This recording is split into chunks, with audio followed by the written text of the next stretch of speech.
Magandang gabi sa inyong lahat, mga mahal kong kaibigan. Ang makabagong mundo ay walang awa at nangangailangan ng multitasking mula sa ating utak. Sa kasamaang palad, kailangan nating magsakripisyo at sabay-sabay na manood ng mga palabas sa telebisyon o ibang video, tulad ng mga serye, habang tinitingnan din ang mga bagong balita o iba't ibang maiikling video. Kasabay nito, ginagamit pa natin ang ating telepono o nilalampasan ang mahihirap na level ng mga laro sa tablet habang nakikinig ng musika o nagmamaneho ng sasakyan. Kahit habang naglalakad tayo o kumakain, kailangan nating sabay na manood ng kung ano sa screen ng ating telepono o makinig at tanggapin ang mahahalagang impormasyon. Maaaring ito ay sa anyo ng mga himig, kanta, o simpleng iba't ibang balita. Kaya ang ating utak ay labis na napapagod. Sobrang napapagod na nangangailangan ito ng tuloy-tuloy na daloy ng bagong dugo at patuloy na kumukonsumo ng enerhiya. Habang wala pa tayong kakayahan na ipasa ang lahat ng ito sa balikat ng artipisyal na intelihensya, kailangan nating harapin ang napakabigat na trabahong ito ng mag-isa. Kailangan nating tandaan ang lahat. Kung ano ang pangalan natin, pangalan ng ating mga kamag-anak, pusa, at aso. Sa ngayon, sa kasamaang palad, wala pa tayong kakayahan na ganap na ipasa ang tungkuling ito sa ating mga android na cyborg at iba pang artipisyal na intelihensya. Habang may ganitong gawain sa harap natin, nasa ating kakayahan na panatilihing aktibo ang ating utak. Habang kailangan pa nating gamitin ang ating memorya, kahit papaano ay maaari pa nating itong palakasin at pagandahin. Para dito, kailangan nating mapanatili ang maayos na daloy ng dugo sa ating utak upang sa paglipas ng panahon ay maging sapat tayong kapaki-pakinabang sa artipisyal na intelihensya. Hanggang sa tayo ay mawala na. Pero yung may sapat na memorya sa utak at kakayahang mahusay na mag-alaga ng mga processor at iba pang bahagi ng mga computer, tayo ang makakaligtas. At kaya nga tayo nagtipon-tipon ngayon para maghanda para sa hinaharap. Dahil, gaya ng alam ninyo, ang cybernetic na intelihensya sa paglipas ng panahon ay sasakop sa atin. Pero mananatiling kapaki-pakinabang yung mga nakapanood ng video na ito at napalawak ang kanilang utak, ang kanilang kakayahan sa memorya at atensyon ng maraming beses, libo-libo, halos umabot sa ilang megabyte. At maaring makipagkumpetensya sa iba't ibang klase ng Tetris. Halimbawa, kaya mga kaibigan, ang totoo niyan, ang ating utak ay napakakomplikado. Mas komplikado pa kaysa sa inyong computer kung titingnan ninyo ang loob nito. Iba't ibang microchip. Sa atin, mas masalimuot pa ang pagkakaayos nito. Ang connection ng utak sa buong katawan ay nangyayari sa pamamagitan ng nervous system. Ang nervous system ang nagdadala ng impormasyon sa ating utak gamit ang mga ugat na parang mga kable. Mula sa kahit anong bahagi ng katawan, pumapasok ang impormasyon, pinoproseso ito ng ating utak, nagdedesisyon kung ano ang gagawin, at nagbibigay ng sagot. Ang spinal cord ay parang isang lalalagyan para sa hindi ang spinal cord, kundi ang gulugod. Ito ang butong lalagyan ng spinal cord at ang spinal cord naman ay masasabi nating pangunahing koneksyon, ang pangunahing linya ng kuryente. Dito, sa loob ng ating gulugod, narito ang nag-uugnay sa ating utak, ang proseso sa katawan, at ang utak ang nagreregula kung ano at paano gagawin ang mga bagay. Ang nervous system ang nagreregula ng gawain ng buong katawan, hindi lang sa pamamagitan ng nervous system. Halimbawa, kumukuha ka ng lapis at may isinusulat ka. Pero ang nervous system din ang nagreregula ng tibok ng puso mo, paghinga mo, at pagtunaw ng pagkain. Lahat ng ito ay nangyayari rin sa ilalim ng impluwensya nito. Ito rin ang nagreregula ng paglabas ng mga hormone at ng paggawa ng mga enzyme. Lahat sa ating katawan ay hindi lang sumusunod sa utak, kundi pati na rin sa iba pang bahagi ng utak. Particular, mayroong central at peripheral na nervous system. Ang peripheral na nervous system ay lahat ng nasa labas ng bungo at gulugod. Ibig sabihin, ito ang central na nervous system. Ito ang utak at ang spinal cord. Ang peripheral naman ay lahat ng mga nerve plexus na nasa katawan.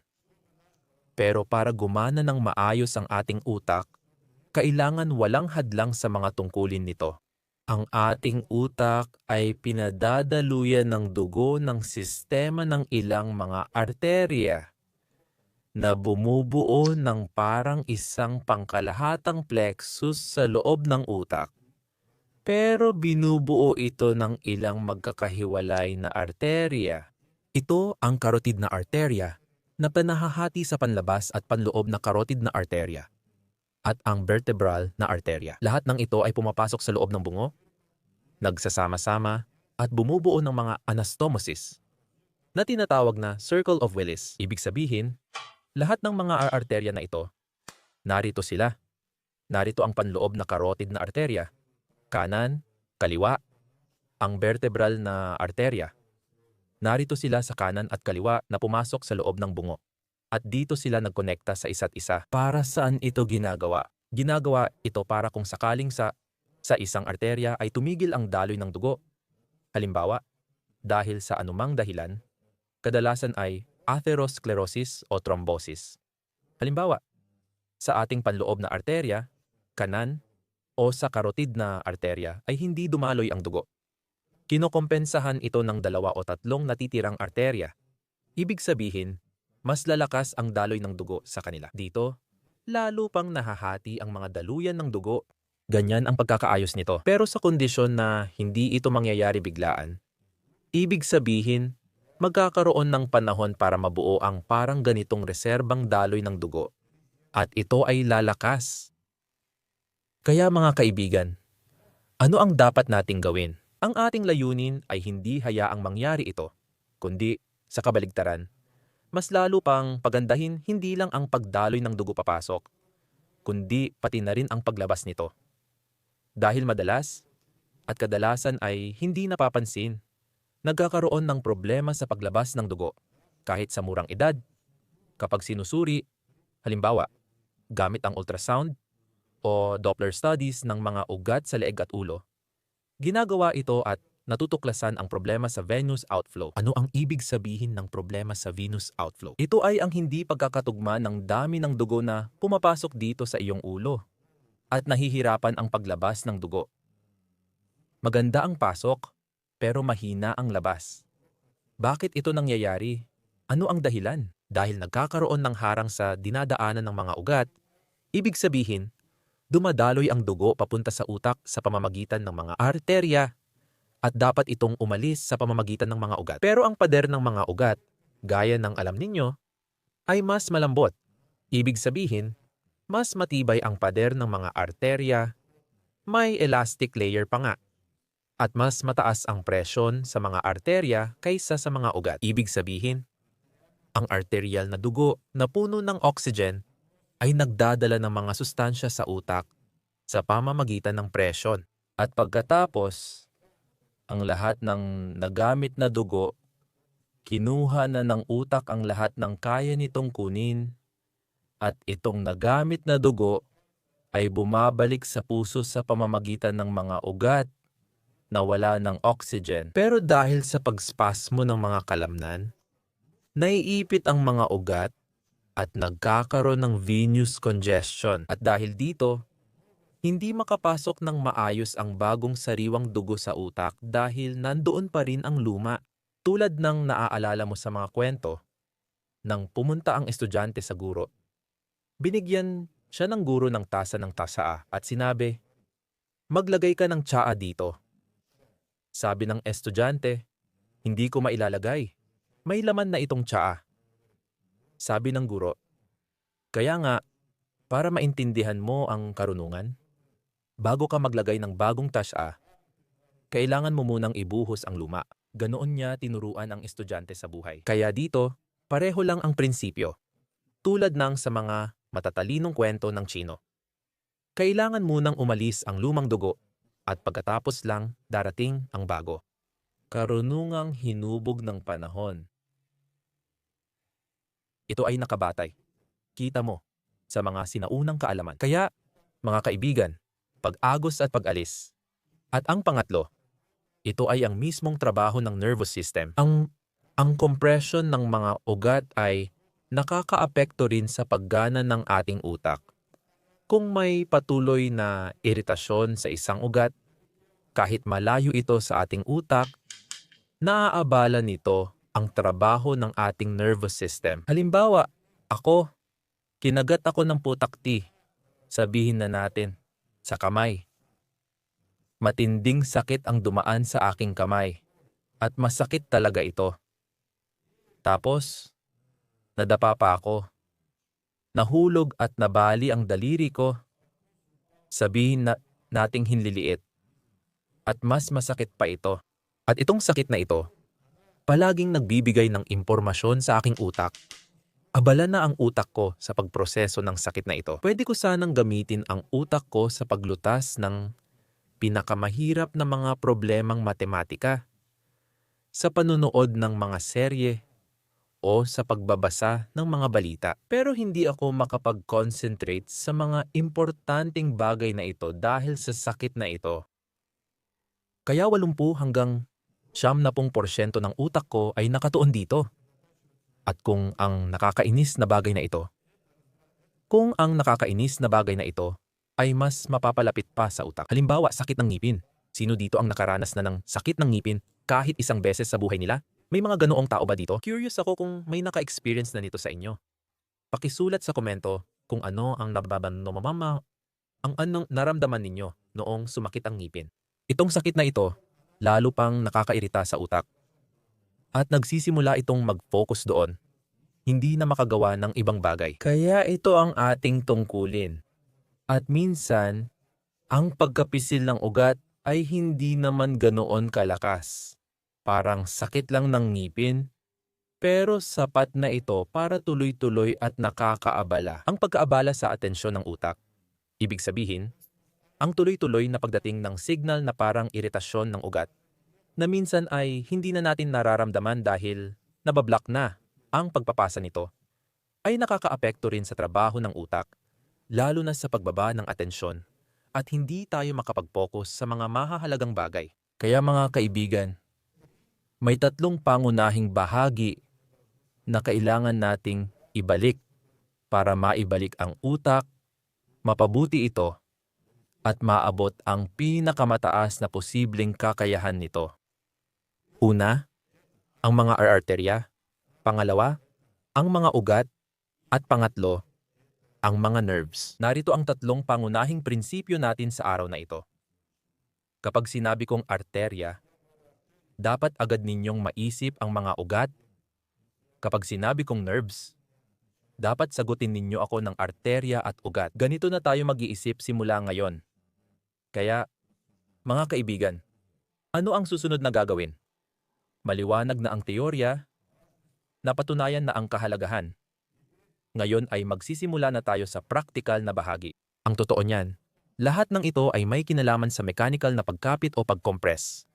Ibig sabihin, may bahagi na naiipit, may bahagi na nasisikipan, at nagkakaroon ng muscle spasm. Pero kung mapapansin natin sa ating araw-araw na buhay, marami ba talagang muscle tension sa buhay natin? Ang pinakamatinding muscle tension na naranasan ng tao ay mga 20 taon na ang nakalipas. Noong tayo ay naglalakad pa gamit ang sarili nating mga paa, noong gumagawa pa tayo ng pisikal na gawain, at nagbubuhat ng mas mabigat pa sa lapis at kutsara. Pero nitong mga huling panahon, hindi na natin pinapahirapan ang sarili natin sa pisikal na gawain. Mas madalas, mas matagal tayong nakaupo o nakahiga. Paminsan-minsan lang tayong nakatayo. Pero napakabihira na nating gumalaw. Napakaraming oras ang ginugugol ng modernong tao sa ganitong posisyon, kung saan ang ulo ay nakayuko sa harap at ang mga mata ay sabik na nagbabasa ng impormasyon mula sa screen ng kanyang telepono Parang ganito kung may hawak akong telepono, ipinapakita ko sa inyo. Ganito na ang kalagayan natin ngayon. Kaya mga kaibigan, spasms ng kalamnan. Nabubuo ito dahil humina na ang ating mga kalamnan. Naging sobrang mahina na sila kaya ang bigat ng ulo. Alam nyo ba kung gaano kabigat ang ulo ninyo? May mga ulo na 3 kilo, may 4 na kilo. Sa iba, lalo na kung kumpleto pa ang mga ngipin, baka nga kung may nagpalagay ng ginto o maraming buhok, baka umabot pa ng 5 kilo. O kaya dahil sa pisngi, katulad ng iba, maganda ang pagkakabuo. Pero sa pangkalahatan na, hindi, 3 kilo utak pa lang yon. At siguro hindi aabot ng 3 kilo ang ulo ninyo. Pero baka nga umabot ng 10 kilo. Pero sa totoo lang, subukan ninyong timbangin. Ang ulo lang, mahirap sabihin kung gaano kabigat kung hiwalay sa katawan. Pero siguro may nakasubok na noon. Kaya, mga kaibigan, ang una nating kailangang gawin dito, sa larawang ito, makikita ang maiikling extensor ng leeg. Maaaring hatiin ang lahat ng kalamnan ng leeg sa ilang grupo. May mga kalamnan na extensor na matatagpuan dito sa likod at sa mga ito. Maaari ring hatiin sa 2 grupo. Ito ang mga maikling extensor. Ito ang mga kalamnan na nasa pagitan ng buto ng batok at ng una at ikalawang bertebra. 4 lang ang mga kalamnan dito, pero may kanan at kaliwa. 2 pahilis na kalamnan at 2 tuwid na kalamnan. Sa pahilis na kalamnan, may ibaba at itaas. Sa tuwid na kalamnan, may maliit at malaki. Ano ang kakaiba dito? Narito, tandaan ninyo ito. Ang ibabang pahilis na kalamnan. Katabi ng kalamnan na ito ay dumadaan ang nerve ng batok. Ang malaking nerve ng batok, kapag ito ay naiirita, nagkakaroon ng tuloy-tuloy na paninikip ng mga natitirang kalamnan. Ibig sabihin, kapag naiirita ang nerve, maaaring magdulot ng reflex na paninikip ng lahat ng iba pang mga kalamnan sa batok. Bukod pa rito, maliban sa ang kalamnan na ito ay maaaring pumisil sa nerve na iyon, dumadaan pa ito sa ilan pang mga kalamnan na matatagpuan sa ibabaw ng maiikling extensor. Ito ay bahagi ng mahabang extensor ng leeg at ng panlabas na kalamnan. Ito ang ating itaas na trapezius. Ibig sabihin, ang paninikip ng mismong itaas na trapezius, maaaring magsimula ito dahil sa iritasyon ng nerve na iyon. O kaya naman, dahil sa paninikip nito, maaari nitong mairita ang nerve kapag dumadaan ito mismo sa loob ng kalamnan. Gayon din, ang ating vertebral artery ay dumadaan sa loob ng kanal ng gulugod dito sa mga transverse process ng mga cervical vertebrae. Dito ito lumiliko sa antas ng unang cervical vertebra bago ito pumasok sa loob ng bungo. Ayan, mga kaibigan, tingnan ninyo. Nandito ang mga transverse process ng mga vertebra. Ito ang ating gulugod. At ang vertebral artery ay nasa loob mismo. Dito, kita ninyo? Ito naman ang mga ugat ng nerbyo na nagmumula sa spinal cord. At dito pumapasok ang artery sa loob ng bungo. Dito ito lumiliko, mismo sa unang vertebra. Dito ito gumagawa ng liko ng ganito. At itong mga maikling kalamnan na ito, nandito lahat sila. Kapag napuputol o naninigas ang mga kalamnan na ito, nagkakaroon ng pag-ipit. Unang-una, hindi ang arterya ang naiipit. Ang arterya ang pinakamatibay na istruktura sa lahat ng maaring maipit. Ang unang naiipit ay ang ugat at ang ugat na daluyan ng dugo. Sa paligid ng vertebral artery, katabi nito at bahagyang bumabalot dito, ay naroon ang vertebral vein. At kaya kapag may paninigas dito mismo sa bahagi ng batok, ano ang nangyayari? Ang unang nangyayari ay hindi agad ang pagkaantala ng pagdaloy ng dugo papasok, kundi ang pagkaantala ng pagdaloy ng dugo palabas. Ibig sabihin, ang pagpasok ng dugo ay nananatili pa ring 100%. Ibig sabihin, saan nagsisimula ang lahat? Ang proseso. Ang 100% pagpasok ay nananatili kahit na may paninigas ng mga kalamnan na ito. Pero ang paglabas ng dugo, halimbawa, ay nagiging mga 70% na lang. Nahihirapan na. Ibig sabihin, may pumapasok na bagong dugo pero hindi makaalis ang luma. Kaya naiipit ang ugat at nagdudulot ng sakit. Una sa lahat, ito ay ang malaki at maliit na occipital nerve. Ang maliit na occipital nerve ay malapit din sa malaki at lumalabas ito sa ibabaw sa likod ng sternocleidomastoid na kalamnan. Kaya ngayon, ang ating layunin ay alisin ang spasm sa bahaging ito. Para magawa natin ito, kailangan nating i-relax ang suboccipital na bahagi. Itong mga kalamnan na ito, bahagi ng mahahabang extensor ng leeg. Binubuo ito ng ilang mga kalamnan. Pero ang pinaka-interesado tayo ay ang splenius na kalamnan. Ang kalamnan na nagpapataas ng scapula ay mahalaga rin dahil madalas itong sumasabay sa pagkapagod ng trapezius na kalamnan. Kaya, mga kaibigan, una, kailangan ninyong hanapin ang inyong trapezius na kalamnan. Matatagpuan ito dito sa balikat, pero pati na rin dito sa mismong leeg. Ito ang pinaka nasa ibabaw. Ang pinakamalaki na maaari ninyong kapitan ay itong bahagi ng trapezius na kalamnan. Sa ilalim nito ay naroon na ang lahat ng iba pa. Sa ilalim nito ay naroon ang mga extensor ng leeg. Gaya ng alam na natin, ang occipital na ugat ay lumalabas dito at dumadaan sa ilalim ng mas mababang pahilis na kalamnan. Ang mas mababang pahilis na kalamnan ay matatagpuan sa pagitan ng spinous process. Ang spinous process ay itong nakausling bahagi na narito sa gitna ng vertebra. Sa pagitan ng spinous process at ng transverse process ng unang vertebra. Sa kahabaan ng vertebra, ganito ang direksyon. Mula rito hanggang dito. Narito siya sa larawan natin, ayan. At ngayon, susubukan nating i-relax ang bahaging ito. Trabahuhin ang bahaging ito. Para magawa natin ito, nahanap mo na ang trapezius na kalamnan. Ngayon narito na ang mga daliri mo. Kung basta-basta lang nating imasahe sa tabi ng kalamnan na ito, hindi natin maaabot ang bahaging gusto nating trabahuhin. Kaya naman, bahagya nating iniikot ang ulo. Ibig sabihin, gamit ang kanang kamay, nahanap ko ang gilid ng trapezius dito at iniikot ko ang ulo sa kabilang direksyon. Dito, makikita ko ang splenius na kalamnan at sa ilalim nito matatagpuan ang pahilis, ang mas mababang pahilis na kalamnan at dito ko sisimulan ang pagmamasahe. At ginagawa ko ito hindi mismo sa ilalim ng bungo, kundi medyo mas mababa.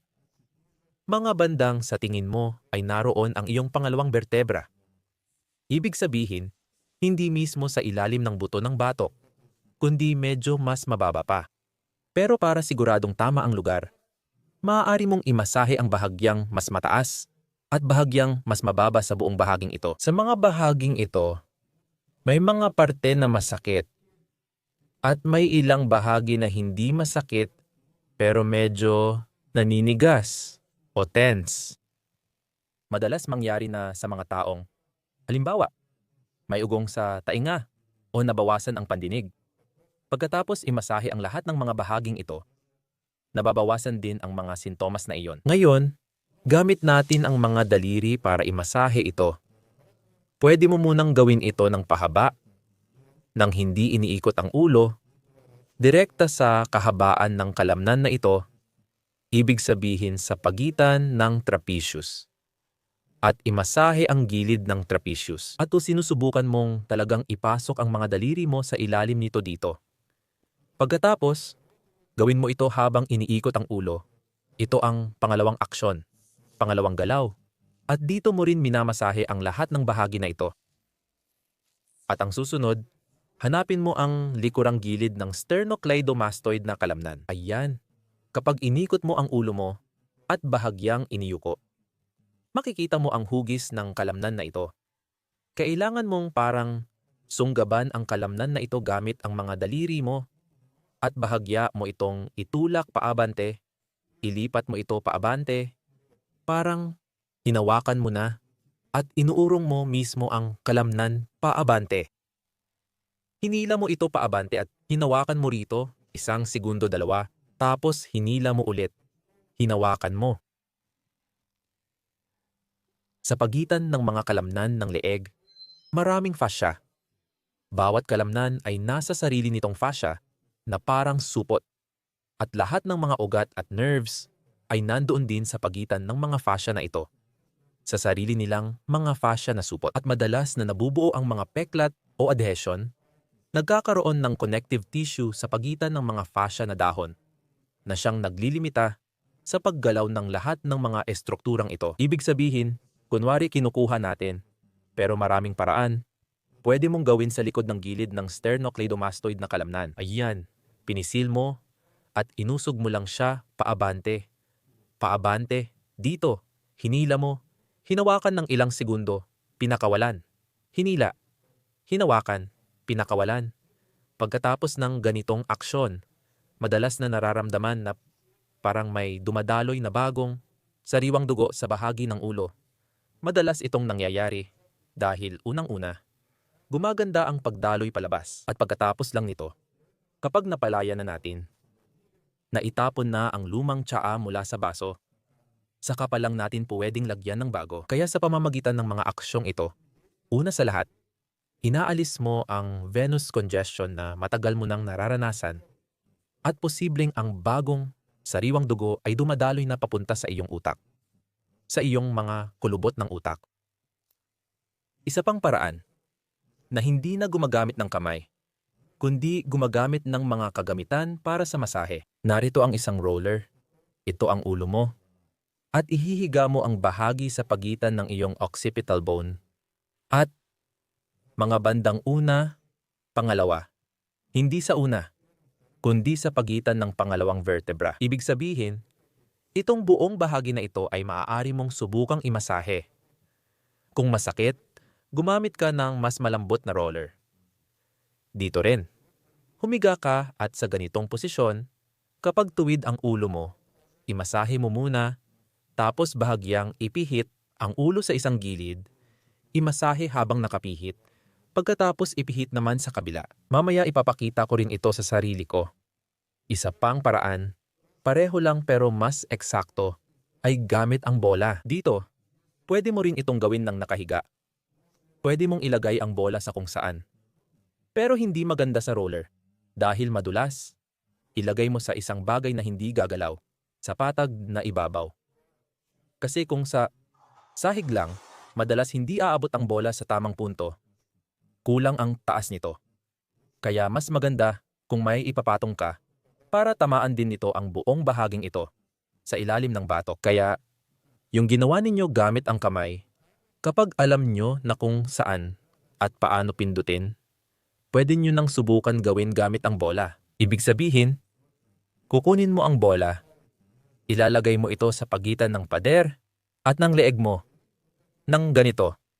Idiin mo siya, ipitin mo siya, idiin mo siya, ipitin mo siya. Kung masakit, hawakan mo lang sa isang punto. Kung medyo okay naman, pwede mong igalaw ng kaunti sa kaliwa o kanan. Pwede mo ring itaas o ibaba ng kaunti. Gawin mo muna ito sa isang gilid, tapos sa kabila naman. At kapag ginagamit mo ang bola o roller sa mismong buto sa batok, madalas may mga masakit na parte dito, kailangan mo ring pagtuunan ng pansin at alisin ang pananakit na yon. Dahil ito ang mga lugar kung saan nakakabit, kabilang na dito ang trapezius na kalamnan. At madalas, kapag ito ay umiikli at naninigas, dito mismo sa bahaging ito, nagsisimula ang tensyon. Mas maganda rin kung marirelax at mapalambot ito sa ganitong paraan. Kaya, sa paggamit ng roller, magugustuhan ito ng marami dahil hindi mo na kailangang magpagod. Higa ka lang, ilagay mo ang ulo mo, at dahan-dahan mong igalaw mula kaliwat kanan, gumagawa ng maliliit na pag-ikot. Pwede mong simulan mula sa gitna papunta sa isang gilid. Magsimula ka mismo sa ilalim ng batok. Kadalasan maraming bahagi dyan na naninigas at may spasms. Tapos dahan-dahan kang bumaba. Ibig sabihin, mismong batok, yung mismong buto ng batok, nandoon ang occipital na kalamnan na madalas ay naninigas at masakit. Pati na rin ang mga kalamnan sa ilalim ng batok ay dapat ding mapalambot. At sa kabilang side, ganun din. Sa kanan at kaliwa. Minsan, hindi pareho ang pakiramdam ng tensyon sa kanan at kaliwa. Sa isang side, maaaring mas malakas. Sa kabila naman ay mas mahina. Ayan, ganito ninyo imasahe, ganito nyo pagtrabahuhin. Ang sternocleidomastoid na kalamnan, baka nakita nyo na ang iba't ibang teknik ng masahe kung saan ganito ito minamasahe, iniinat ng ganito. Maganda rin naman yan. Pero madalas nakakalimutan itong aksyon na ito kasi ang kakaiba sa kanya, nawawala ang kanyang paggalaw mismo. Ang mga kalamnan na ito, dapat gumalaw sila sa isang partikular na paraan, isa kumpara sa isa pa. At madalas hindi na siya gumagalaw sa direksyong ito, hindi na siya lumilipat dito. Kaya ang ating layunin, una sa lahat, ay palayain ang mga fascia na maaring sumisikip sa mga ugat. Kaya ang ating gawain ay trabahuhin ito sa ganitong paraan. Ilipat-lipat ito. Ibig sabihin, ililipat mo lang mismo ang sternocleidomastoid na kalamnan sa ganitong paraan. Dito, igalaw mo siya ng ganito. Isang beses, inilipat. Inilipat, hinawakan, inilipat, hinawakan. Ibinabalik mo ang kanyang paggalaw. Maaaring makakita ka ng mga bahagi na mahirap igalaw. Sa itaas na bahagi ito, maaaring mangyari. O baka mas mababa pa. Sa simula, kapag sinubukan mo ito, mapapansin mong may mga bahagi na hindi pantay o mahirap ang galaw. At may ibang mas maganda ang kilos. Kapag nahanap mo na, trabahuhin mo ito. Kaya mga kaibigan, nangyari na sa video natin ngayon ay mas nag-relax tayo. Naparelax natin ang ating leeg na laging tense. Hindi natin alam kung bakit nananatiling tense ang leeg dahil humina ito. Kaya ang bigat ng ulo mo ay nagpapahirap dito.